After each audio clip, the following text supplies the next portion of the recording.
কবিতাটা কার্তিক ঘোষের লেখা, তুমিও বলবে।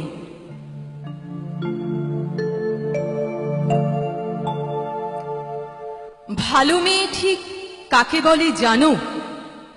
ভালো ছেলে মানে কি? তুমিও বলবে সহজ প্রশ্ন, মাপকাঠি একটি। যে মেয়ে পেয়েছে অঙ্কে 100, যে ছেলে ভূগোলে সেরা, তারাই তো ভালো, সবাই বলছে হীরের টুকরো এরা। কাগজে ওদের ছবি ছাপা হয়, টিভিতে দেখায় মুখ, ওদের জন্য আমারও তো ভয়, আনন্দে ভরে বুক। তবু কেন জানো, তোমাকে বলছি দেখে শুনে পাই ভয়। শুধু এত এত নম্বর পেলে ভালো ছেলে মেয়ে হয়? আচ্ছা ধরো না, যে মেয়ে পেয়েছে অঙ্কে অনেক কম, ওর গান শুনে মুগ্ধ সবাই, হাততালি হরদম। ওই যে ছেলেটা পাশ করে গেছে এবারেও টেনে টুনে, বলতে কি ভাই আমরা অবাক ওর আবৃত্তি শুনে। নাটকেও ওর নেশা আছে খুব, পরের বিপদে ছোটে।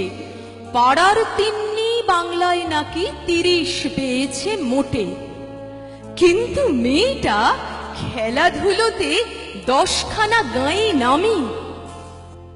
সত্যি বলো তো, তুমিও বলবে ওরা নয় কেউ দামি?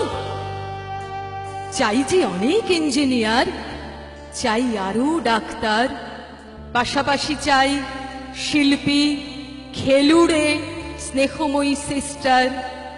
কম নম্বর পাওয়া ছেলেটাই কারিগর বলে আজ দেশটা গড়তে ওরও হাতে দেখো কত দরকারি কাজ। পরের দুঃখে কাতর যে মেয়ে মুখটি করেছে কালো, কম নম্বর পেয়েছে বলে কি বলবে না ওকে ভালো?